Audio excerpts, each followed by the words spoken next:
காரணமாகத்தான். எனவே கண்ணியமான சகோதரர்களே, நாங்க ஒவ்வொருத்தரும் முயற்சி செய்யணும். அல்லாஹ் முயற்சியை எதிர்பார்க்கிறான். ஒரு மனிதனுக்கு ஹிதாயத்து கிடைக்கணும் என்றா, ஹிதாயத் என்றா அவருக்கு நேர்வழி கிடைக்கணும் என்றா குறைஞ்ச முயற்சி என்ன தெரியுமா? அவருடைய உள்ளத்துல வரணுமாம், நான் திருந்தோணுமே, நான் நல்லவனாகணுமே, எனக்கிட்ட இருக்கிற இந்த கெட்ட பழக்க வழக்கங்களை உடோணுமே என்ற ஒரு கவலை, அப்படி ஒரு சிந்தனையாவது உள்ளத்துல வந்தாலே போதும். அல்லாஹ் அதுக்குள்ள வழிகளை அல்லாஹ் அமைச்சு கொடுக்கிறான். ஒன்று ஒரு நல்ல கூட்டாளி அமைச்சு கொடுப்பான். அந்த நல்ல கூட்டாளி மூலம் இவர் தெரிந்திருவார். அல்லது சில கஷ்டங்களை கொடுப்பான், அந்த கஷ்டத்தை வச்சு அவர் திருந்துவார். அல்லது யாருக்காவது மௌத்த கொடுத்து அந்த மௌத்துல இருந்து மௌத்தோட திருந்துறவங்க எவ்வளவு பேர். அல்லது பொருளாதார வியாபாரங்கள்ல சில நெருக்கடிகளை உண்டாக்குவான்.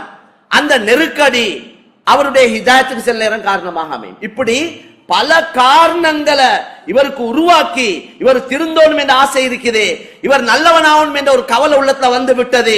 அதனால் அதுக்குள்ள வழியை அல்லாஹ் அமைச்சு கொடுப்பான்.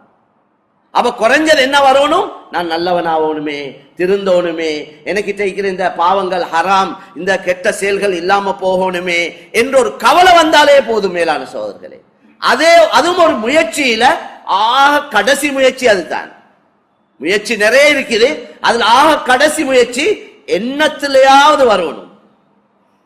ஆக கண்ணியமான சகோதரர்களே, அந்த அடிப்படையில அல்லாஹ் எனக்கு உங்களுக்கு தந்த இந்த சுருக்கமான கால வாழ்க்கையில எவ்வளவு நன்மைகளை, நன்மை என்றது எங்கட அன்றாட வாழ்க்கையிலே நன்மை நிறைய இருக்குது. நான் இதுக்கு முன்னாலே விளங்கப்படுத்தி இருக்கிறேன். எங்கட ஒவ்வொரு செயலையும் நன்மையா மாத்திக்கொள்ளணும். சின்னோரு மாற்றம் ஒன்று உண்டாக்கணும். எண்ணங்களை சீராக்கி கொள்ளணும். எண்ணம் உள்ளத்துல வார எண்ணம் இருக்கிற நீயத் அதுவல் ஒழுங்காகணும்.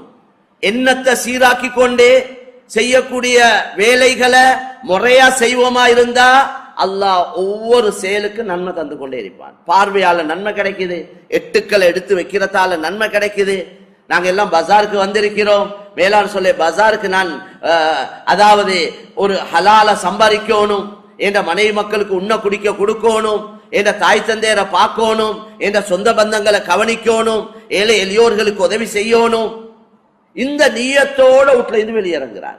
இவர் எடுத்து வைக்கிற ஒவ்வொரு எட்டுக்கும் நன்மை எழுதப்படும். மேலான சோதர்களே, ஒவ்வொரு எட்டுக்கும் நன்மை எழுதப்படும். வாகனத்துல ஏறக்கொல அந்த முறையாக ஏறுறார், சுன்னத்தான முறையில் ஏறுறார். வீட்டுல இருந்து வெளியிறங்க கொல பிஸ்மில்லாஹி தவக்கல்து அலல்லாஹ் லா ஹவ்ல வலா குவத்த இல்லா பில்லாஹ், சின்ன துஆக்கள் தான் சொல்லப்பட்டிருக்கு. இந்த துஆவை ஓதின உடனே சஹீஹான ஹதீஸ்ல வந்திருக்குது, ஒரு மலக்கு சொல்றார், குஃபீத வ உகீத வ ஹுதீத, உங்களுக்கு இந்த துஆவே உங்களோட பாதுகாப்புக்கு போதும்.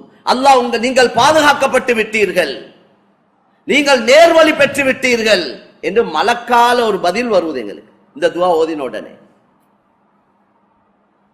வரக்கூடிய நேரத்துல வாகனங்கள்ல ஏறுறது, அது அது அடுத்தது போக்குல வரக்கூடிய நேரத்துல மக்கள் போறாங்க வாராங்க, சிரிச்சுட்டு போறது, ஒருவரை பார்த்து கொஞ்சம் சிரிச்சு கொள்றது, அதுவும் சதகான்னு தான் நபி ஸல்லல்லாஹு அலைஹி வஸல்லம் சொன்னாங்க.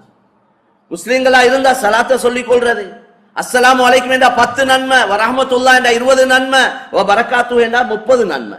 30 நன்மை துஆ உண்டாது. சிலவங்க சலாம் சொன்னாவே அதுக்கு பதில சலாத்த விளங்க இல்லை, சிலர்கள் சலாத்துடைய கருத்தை விளங்க இல்ல. சலாமே ஒரு துஆ தான் மேலான சோதர்களே. சலாம் ஒரு துஆ. இது எல்லா இடத்துலயும் சொல்லேலும், மையத்து வீட்லயும் சலாம் சொல்லேலும், கல்யாண வீட்லயும் சலாம் சொல்லேலும், பஜார்லயும் சலாம் சொல்லேலும். குட் மார்னிங் என்ற வார்த்தைய எல்லா இடத்துலயும் சொல்ல இயலாது. ஒரு சாவுட்ல போயிட்டு குட் மார்னிங் என்று சொல்ல இயலாது. அந்த வார்த்தை அந்த இடத்துக்கு பொருத்தம் இல்லை. ஆனா அஸ்ஸலாமு அலைக்கும் என்றது அது அந்த இடத்துக்கும் பொருந்தும். துஆ ஒன்று செய்யறோம். சலாம் என்றது அது அல்லாஹ்வுடைய ஒரு வார்த்தை. 99 திருநாமத்தில் ஒன்று சலாம். கண்ணியமான சகோதரர்களே, அப்ப அங்கனைக்கு நன்மை கிடைக்குது. நாங்க ஒரு வாகனத்துல வாரதா இருந்தா எங்களுக்கு அறிமுகமானவங்க அல்லது எங்களுக்கு தெரியும் இவங்களால ஒரு பிரச்சனை இல்லைண்டா அந்த வாகனத்துல ஏற்றி கொண்டு வந்து கொஞ்சம் அவங்களுக்கு எங்கேயாவது ஒரு இடத்துல இறக்கி விடேலும் வேண்டா, அதுவும் ஒரு நன்மையா மாறும். அதுலயும் அந்நிய சகோதரர்களா இருந்தா நாங்க அப்படி ஒருவரை வாங்கலே போம், நாங்களே இந்த வழியிலே தான் போறேன் என்று அவரை விரும்பினால் அவர் எங்களுக்கு நம்பிக்கைக்குரியவரா இருந்தால் நாங்க ஏற்றுக்கொண்டு போறதுல எந்த தவறும் இல்லை. அதால் என்ன நடக்கும் என்றா அவருடைய உள்ளத்துல முஸ்லீம்கள் மீது ஏதாவது வெறுப்பு இருந்திருந்தா இந்த செயலால் அந்த வெறுப்பு இல்லாம போயிடும். அவருடைய உள்ளத்துல ஒரு நல்ல எண்ணம் உருவாகும். கண்ணியமான சகோதரர்களே, பஜாருக்கு வரக்குள்ள 4ஆம் கலிமா ஓதுங்க என்று வந்திருக்குது. அதுக்கு நிறைய சிறப்புகள் நபி ஸல்லல்லாஹு அலைஹி வஸல்லம் சொன்னாங்க. கொடுக்கல் வாங்கல் செய்யக்கூடிய நேரத்தில் அதை நேர்மையா செய்யுங்க, உண்மையா செய்யுங்க, நம்பிக்கையா செய்யுங்க, பொய் சொல்லாதீங்க, ஏமாத்தாதீங்க, மோசடி செய்யாதீங்க, அநியாயம் செய்யாதீங்க, பொய் சத்தியம் செய்யாதீங்க. இதெல்லாம் ஹதீஸ்ல நிறைய வந்திருக்கு.